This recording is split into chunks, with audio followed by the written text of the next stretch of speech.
સોચ્યો ધવલભાઈ? અરે આ petrol diesel ના ભાવે વધી ગયા અને મળતું બી નથી. હા, એ વાત સાચી તમારી. હમણાં પેટ્રોલ ડીઝલ મોંઘું થઈ ગયું છે ને ઘણી જગ્યાએ તો મળતું પણ નથી. પણ શરીરના ઈંધણ માટે તો શું જરૂરી છે ધવલભાઈ? શુદ્ધ વલોણાનું દેશી ઘી, જે આપણું ઘી છે. જેમ કે ટ્રેક્ટરમાં તમે જોવો તો ડીઝલ જોઈએ, બાઇકમાં તો આપણે પેટ્રોલ જોઈએ. એવી જ રીતે શરીર માટે ઘી જોઈએ. કયું ઘી? શુદ્ધ વલોણા દેશી ઘી, મૂલ્યનું ઘી. સમજાય ધવલભાઈ?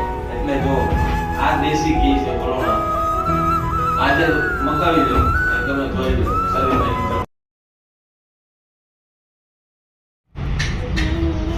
સોચ્યો ધવલભાઈ? અરે આ પેટ્રોલ ડીઝલ ના ભાવે વધી ગયા અને મળતું બી નથી. હા, એ વાત સાચી તમારી. હમણાં પેટ્રોલ ડીઝલ મોંઘું થઈ ગયું છે ને ઘણી જગ્યાએ તો મળતું પણ નથી. પણ શરીરના ઈંધણ માટે તો શું જરૂરી છે ધવલભાઈ? શુદ્ધ વલોણાનું દેશી ઘી, જે આપણું ઘી છે. જેમ કે ટ્રેક્ટરમાં તમે જોવો તો ડીઝલ જોઈએ, બાઇકમાં તો આપણે પેટ્રોલ જોઈએ. એવી જ રીતે શરીર માટે ઘી જોઈએ. કયું ઘી? શુદ્ધ વલોણા દેશી ઘી, મૂલ્યનું ઘી. સમજાય ધવલભાઈ?